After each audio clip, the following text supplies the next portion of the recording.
Hello bookworms! Today I'm doing my super late March wrap up in which I read 21 books in the month.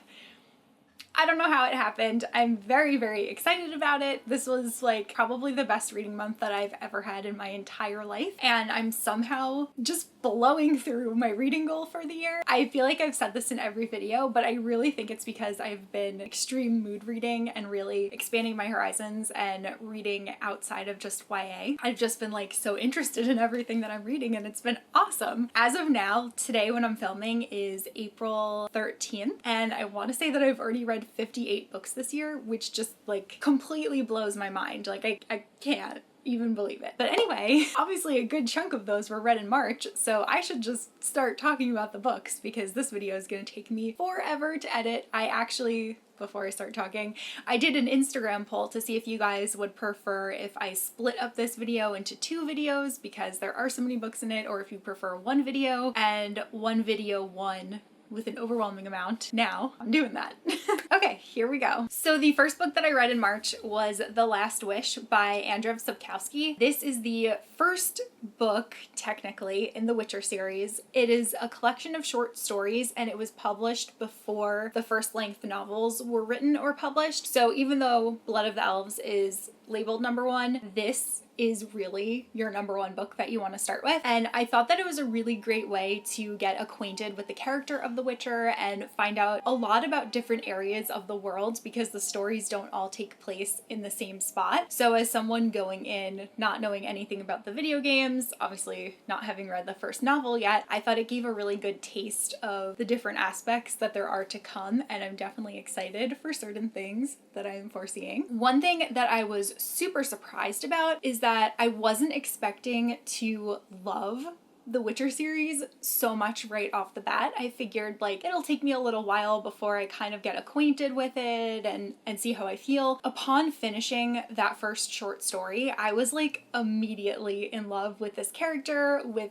the world. Everything is very like medieval, and it was just so wonderfully written. It's actually translated because it was originally written in Polish, but whoever translated it also like did such a great job. And I was super surprised. So many of the short stories in this book were actually based on fairy tales, which I had no idea. And if anyone had told me that like way earlier, I would have picked this up so long ago. I love fairy tale retellings, so that was such a pleasant surprise. And I'm so excited to get into the second collection of stories. I can't really give an overarching plot here because there were so many short stories. It wasn't like one cohesive tale. But like I said, I think it's a great introduction to the Witcher series, and I am so on board. I just devoured this book. I loved it so much, and I gave it 4.5 stars. Then I buddy read Next Year in Havana with Alexa and Vanessa. This book was one of Reese Witherspoon's book club picks, and I've been kind of wanting to dip my toes into Reese's book club and like pick up some of the things that she has recommended. I'm probably also influenced by Instagram, if I'm being honest. This one was so interesting. It is a dual timeline. So we're following Elisa in 1958 in Cuba and everything that happened to her back then and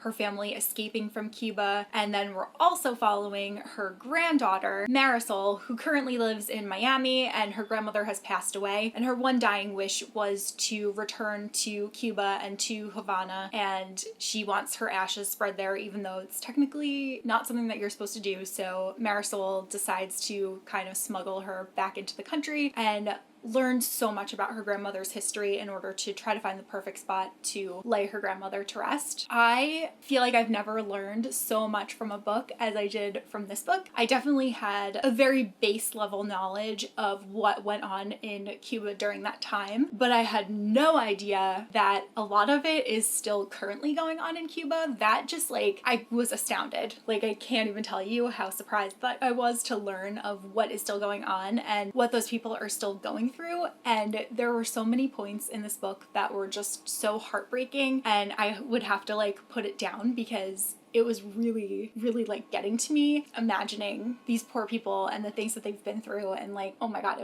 I'm like, feel like I'm gonna get emotional just talking about it. There were so many times that my eyes started watering while I was reading this. In addition to it being a wonderfully written story, it was also just such an educational experience for me, and that is invaluable. The one thing that I will say is it took me a little bit longer to get invested in the characters than I was anticipating. It wasn't until about chapter 8 that I really started feeling that connection with the characters and really got very, very invested in the story. So I didn't give this one a full 5 stars because of how long it took me to forge that connection, but I ended up giving this one 4.5 stars because it was awesome. Then I read The Red Scrolls of Magic by Cassandra Clare and Wesley Chu, and this book was so good. This was like just what I wanted. It was so perfect. It was an adventure story following Magnus and Alec, and they're vacationing together in Europe, but obviously things are not going according to plan. They're not having the relaxing vacation that they were anticipating. There is this mysterious cult that has appeared that seems to have been accidentally started by Magnus at some point, but he doesn't really have a memory of starting it, but he's like, it does sound like something that I would do. Him and Alec have to investigate, and they get taken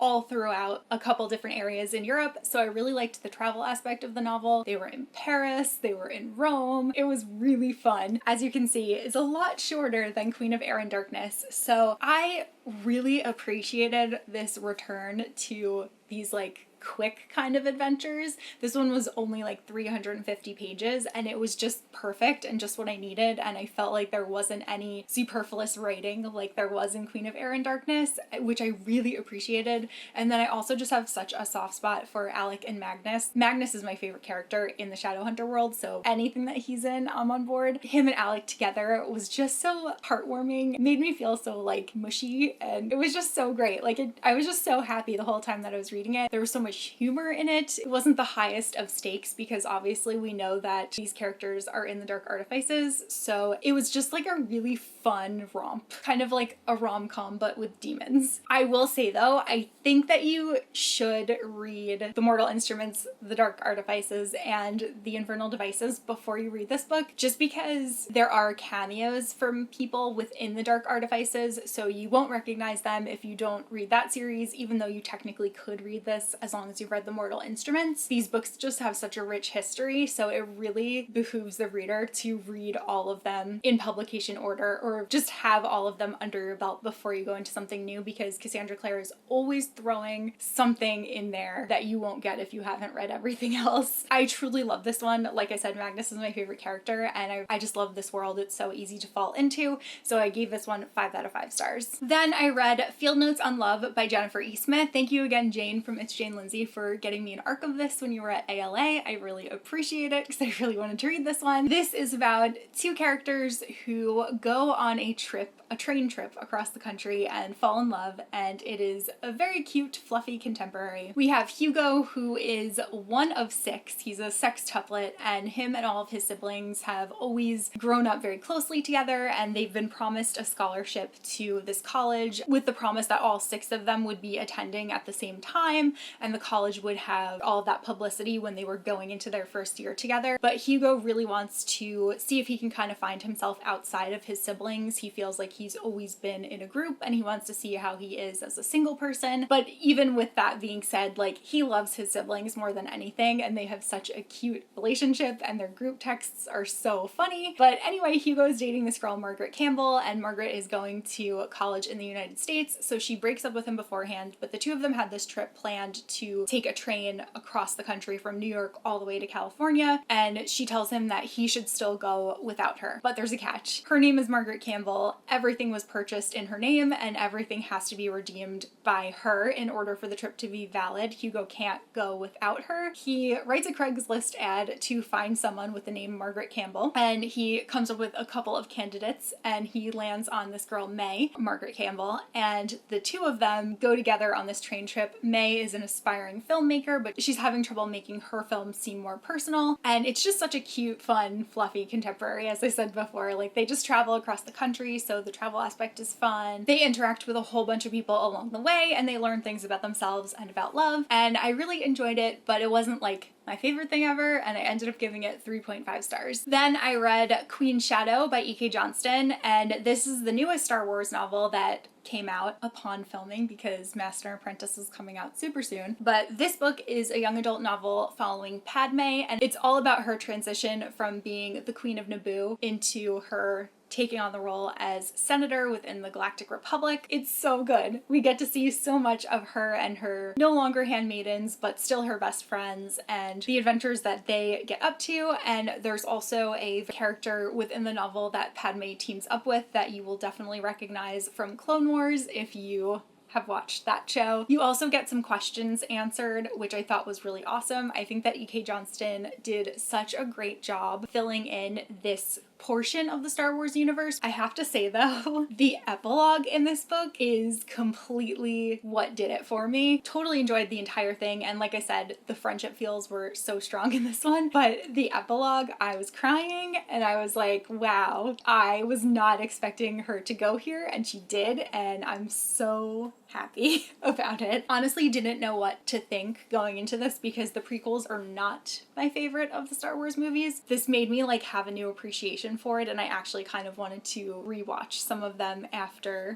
finishing this, which I know Andrew won't want to do. But I love this, and I gave it 4.5 stars. Then I don't have a copy of it, but I read the Thrawn comic by Jody Houser in my quest to read everything in the Star Wars universe. I had found out that you were supposed to read the Thrawn comic before you read the second book, Thrawn Alliances. So I was like, I'll just read this before I jump into the book to make sure that I'm up to date. And I was kind of disappointed because I had no idea, but the Thrawn comic is actually just an adaptation of the first Thrawn novel. So the whole time I was reading it, I was like, oh, maybe they'll introduce a new aspect of it really soon. And then it just wasn't happening. And I was like, I already know all of this. I already read all of this. While it was a fun refresher before going into the second novel, it wasn't anything groundbreaking because it was literally the same story just retold in comic form. But I was surprised at how much it captured the essence of the story. It was good, and I love the Thrawn novel, but I was just expecting something new. Maybe that's on me, but I ended up ultimately being disappointed by that, and I ended up giving this one 3 stars. Then I read Thrawn Alliances by Timothy Zahn, and this is the second book in the Thrawn trilogy, and I finally watched Star Wars Rebels, so I was finally able to read this. I honestly think that I could have read this a little bit earlier. I didn't necessarily have to see all of Star Wars Rebels before I dived into this, but I don't mind that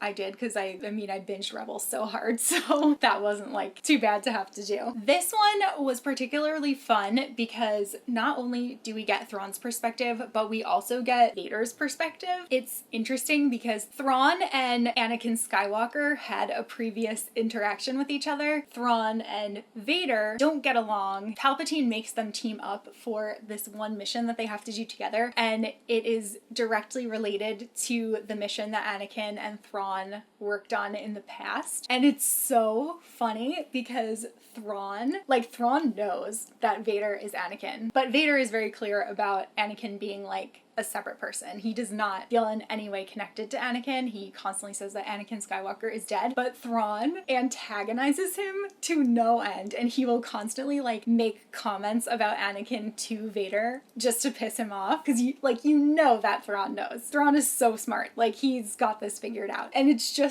so funny.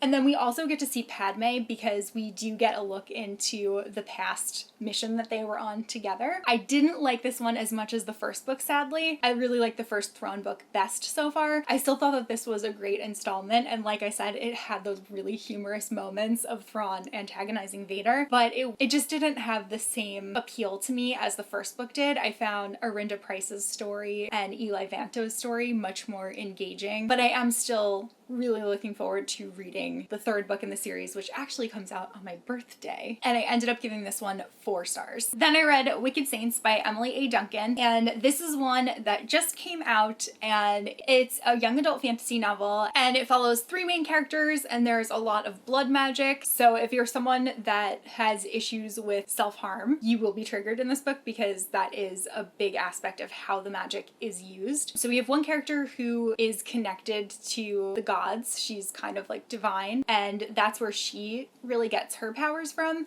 And then we have another character who uses the blood magic to meet his ends, and we've got 2 warring factions going on. I have to say, I know that opinions do seem to be very divided on this one. Take what I'm saying with a grain of salt, because there are a lot of people who really ended up loving it and giving it 5 stars and thinking that it was like the best young adult fantasy in a very long time. But I just personally didn't feel that way. I struggled through it a lot. One thing that I will say is that if you're interested in reading this and you have not yet read the synopsis, don't read it, because I think that too much of it was given away in the synopsis, and a lot of the time while I was reading, I was waiting for that one thing to happen, and it didn't happen until like 3/4 of the way through the book, and I was just like, I know something is coming and it's just not here yet. So like I was just kind of waiting to get to that point. And then another thing that I also struggled with is I really need to get to know characters better before someone dives into all of like the war that's going on, because otherwise I just don't care. Like Throne of Glass, for instance, we have so much time with the characters before we get into like the big battle scenes, and if Sarah J. Maas had gone right into the big battle scenes, I wouldn't have been on board, because I tend to find those the most boring of anything, and there was just like a lot of fighting in this book, and it just wasn't for me. I will say that I really liked the atmosphere of it. I thought that it was a really cool setting, and I think that the world that she created was interesting, but I don't think that the world building was enough for me, and I don't think the characters were as developed as I wanted them to be. I think it was more surface level. But again, like I said, I know so many people who gave this book 5 stars. It just didn't do it for me. I'm told that if you like The Darkling, you will really love this book. I personally don't like The Darkling, so that could also be an indicator as to why I didn't like this book. I really wanted to like it. I really love the cover. I think it's really pretty, but I just didn't love it. And it really kills me to say that, but I really just didn't. And I ended up giving this one 3 stars. Then I read a book that I truly loved, and that is An Absolutely Remarkable Thing by Hank Green. This follows a girl named April May, who is an art student in New York City, and she is kind of trying to figure out her life, and she's leaving work really late from her startup company that she's working for, and she finds this giant sculpture on the street, which she nicknames Carl, and makes a funny video of herself pretending to interview the statue with one of her best friends. The video ends up going viral, and they end up finding out that these Carls have just appeared overnight in all of these cities around the world. I particularly loved this one because I thought it was really interesting to hear about April dealing with internet fame from Hank Green, who is someone that has dealt with internet fame. So it was really interesting to get his perspective on that. And I also really loved that April kind of sucked as a person. Like, she's the one that is narrating the story, and she flat out tells you that she makes tons of bad decisions and that she knows that she shouldn't do certain things, but then she does them anyway. And it just felt very realistic for someone who is a young person that is dealing with this thing that is totally new to them, and like being overwhelmed by all of these people wanting her opinion. That was like the main draw for me. I thought it was like a fascinating character study slash look into the mind of someone who's dealing with all of this. This is obviously, so it's contemporary, but it has that sci-fi element of like, where did these robot things come from? And I really liked the direction that it went in. I felt like it ended very perfectly. I really want more written in this world, and I could not believe how much I loved this book. I'd been putting it off because I had wanted to read it, but I kind of unsure about how I would feel about it. And I have to say that I immediately took to it. I was immediately interested in it. I read it I want to say within 2 days, because I just couldn't put it down. I was so fascinated by everything that was happening between April's own personal journey and then finding out the mystery of the Carls. And if Hank Green writes another book, which I believe he is because it's listed on Goodreads, I am reading it the day that it comes out. I'm not waiting. Again, that was a big mistake on my part. I love this one. This is in the running to be one of my favorite books of the year, and I gave this one 5 out of 5 stars. Then I read A Man Called Uwe by Fredrik Backman, and this is a novel about an old curmudgeonly man, and he has such a good heart below that grumpy exterior, and it was just such a pleasure to read. Has these neighbors that move in, and he cannot stand them. He can't stand like pretty much anything, but him and the wife end up forming this very unlikely friendship, and it's more because she can kind of see the good in him and she just inserts herself into his life, whereas he does not want to be bothered. His wife passed away long ago and he's very upset, he's very depressed, and he's kind of done with life, and they just have this beautiful friendship, and it's so sad, like getting Uwe's perspective on his life in the past and meeting his wife and how much he loves her, and then seeing what a grumpy person he's turned into without having that light in his world. Super heartwarming. Very well written. I know so many people love this author, and this was my first book by him, and I'm definitely going to be reading more that he's written. I was definitely in tears, and I really loved it, and I gave this one 4.5 stars. Then I read Avatar: The Last Airbender, North and South. This is a bind-up of the 3 graphic novels within the North and South story arc, and this one really focused on the Water Tribe. They go back, and Katara and Sokka are finding out like how the Water Tribe has fared and how the northern and southern water tribes are having some issues and how the world is being developed, and their dad is heavily involved in the rebuilding of the water tribe since everything that happened after the events of Avatar: The Last Airbender, the television show. Just like with all the other ones, I really enjoyed it. I will take any opportunity to see this whole gang together. I didn't love this one as much as I've loved the Fire Nation-centric graphic novels, but I did think that it was a really fun addition, and I really liked Katara's personal character arc within this story, and I gave this one 4.5 stars. Then I read China Rich Girlfriend by Kevin Kwan. This is the second book in the Crazy Rich Asian series. It picks up well after the first book ends. It was really fun to revisit these characters and to see what all of them were up to now. Nick and Rachel definitely shifted from being the main focus of this book. They really were the main focus in the first one, but in here we're getting lots of different characters. They did play a huge role in it, but they just weren't as central. I thought that this was a really great follow-up. I mean, I loved the first one so much. This one I didn't love as much as the first one, but I still thought that it was very entertaining, and I am definitely looking forward to reading the third one. You kind of have to suspend your disbelief of the things that happen in these books because these people just have so much money. Plots that they get themselves into are just ridiculous and crazy. They're really crazy, but they're really fun to read. Like, just, it's like reading a trashy magazine. I gave this second one 4 stars. Then I read Girls with Sharp Sticks by Suzanne Young. This follows a girl named Maina who goes to Innovations Academy, and it's a school for girls where they learn etiquette. The entire point of the school is for them to, like, once they graduate, then they get married off. As you read, you find out more and more of what's going on at this school, and obviously something is not right here. It's something that I would suggest going into with knowing as little as possible about, because it's better if the story just kind of unfolds before you. It's not the most intense mystery thriller that I have read. It feels more contemporary. The mystery will keep you going because you'll want to know what's going on. It will also make you very angry at points. It made me very angry while I was reading, which it's supposed to do. It's written that way on purpose. It definitely examines the way that women are treated and viewed by society in some areas. It's so hard because I like really don't want to give anything away, but it was so fascinating, and I'm really glad that I read this one, and this story has really stuck with me since I finished reading it, and I ended up giving this one 4 stars. Then a big thank you to my friend Rachel, who shared her Hoopla login with me, because I read Anne of the Island and I was able to listen to the audiobook version of this. This is the 3rd book in the Anne of Green Gables series. It's been quite a while since I read the second one. Obviously, I have no trouble falling back into this world because I just love Anne of Green Gables so much, and this book particularly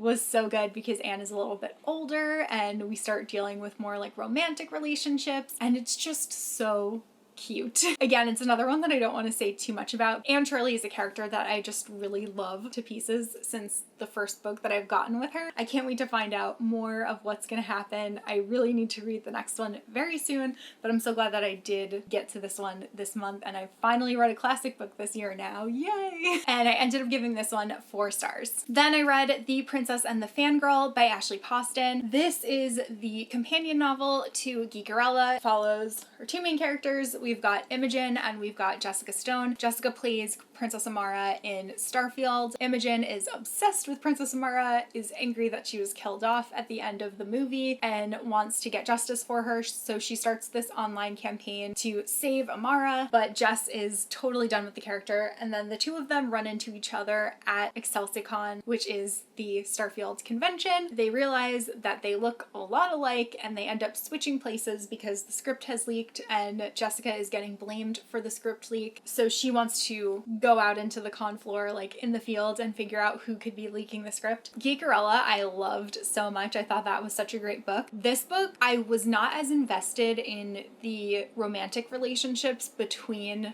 both of the characters. To be honest, I struggled a bit with Imogen. I thought Jess as a main character was awesome, but Imogen was kind of whiny to me. Her perspective was kind of challenging to get into because she was kind of annoying. I definitely love the cameos from different characters that were in Geekerella as they popped up in this book, and I really liked the message that the book was sending, and I also obviously love all of the parts that deal with fandom, and I think that Ashley Poston touched upon how females in fandom are treated versus males in fandom, which is a really important issue. There were a lot of things about it that I really appreciated, but I just felt like this book was missing some of the magic that was there in Geekerella, and I ended up giving this one 3 stars. Lastly, which I'm kind of going to go through quickly, is I have all of the manga that I read during Otakuathon. That actually happened at the beginning of the month, but I decided to talk about them at the end of the wrap-up in case, you know, you're not into manga. So I started the readathon by reading the first volume of Kiss Me at the Stroke of Midnight, and this is a Cinderella-inspired story about a girl in Japan who is very studious and very quiet, but she secretly fantasizes about falling in love and finding a boyfriend. It also follows a guy who was in a very popular pop band, but he has since left to go solo and become an actor, and the 2 of them end up meeting, and it's very cute. I ended up binge reading the rest of the volumes that are out in April, so you'll hear about them then, but this was a really promising first volume for me. I was really invested in the characters like right off the bat. I thought that it was really cute. It was like just very readable. Again, it's another one where you kind of have to suspend some disbelief. It was really fun. Like, it was what I was kind of hoping for when I went into it, and I gave this one 4 stars. Then I started catching up on some of The Ancient Magus Bride, so I read volume 2, volume 3, and volume 4. I just really love this series. It's a fantasy series, and it follows a girl named Chise, and she's a sleigh beggy, so she's able to see all of these fantastical things that are just living in the world around her, whereas normal humans can't see any of them. It's like a slice of life kind of fantasy, and it has really old school fantasy vibes to it. It'll just be like a normal day, and then there's a fairy queen, or like here's a dragon. It's really fun. Like, it's really cute, and it's also really interesting because Chise has had a really tough childhood. Her parents did not want her, and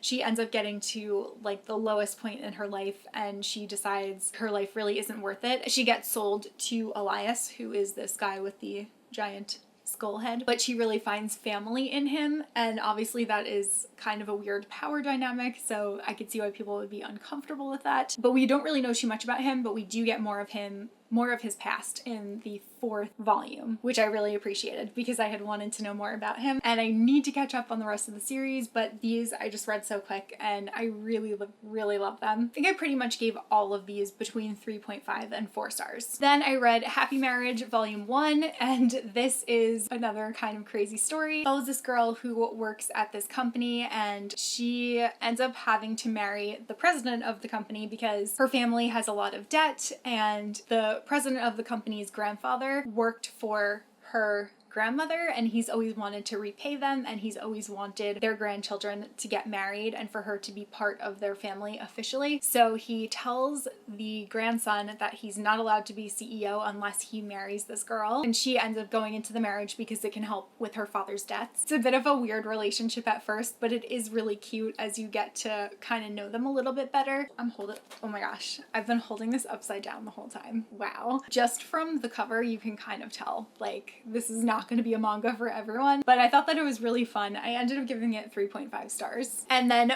finally, I read the first volume of Wotakoi, Love is Hard for Otaku. This one follows two main characters who are working in the corporate world. One of them, the girl, she just moves to that company. She really keeps her fandom life a secret, and she wants to come off as like a normal person, whereas this guy, who she actually knew from middle school, he's super into fandom and he does not keep it a secret at all. He doesn't understand why anyone would do that, but the two of them have this friendship that goes like way back, and then they start dating each other, and it's just so adorable. And there's another couple that are like crazy, and I love them, and the four of them just have so much fun together, and I just love all of the pop culture references to different fandoms that I personally love. It's just really cute. And like, so she's really into like manga and he's really into video games, so they also kind of remind me of me and Andrew a lot. And Andrew and I watched the anime and we both loved it. This first volume covered a lot of what happened in the anime, so I'm looking forward to reading later volumes so that I'll get some new material. But I really love this one and I gave it 4 stars. And now I barely have a voice. So those are the 21 books that I read in March. I hope that you guys enjoyed this wrap up. It's gonna be so long. Half of me hopes that I read less in April, but also another part of me is like, no, read more in April. Those are all the books that I have to talk about. Let me know if you've read any of the ones that I've mentioned, and let me know your thoughts and feelings on them as well. And I will see you guys soon in a new video. Bye!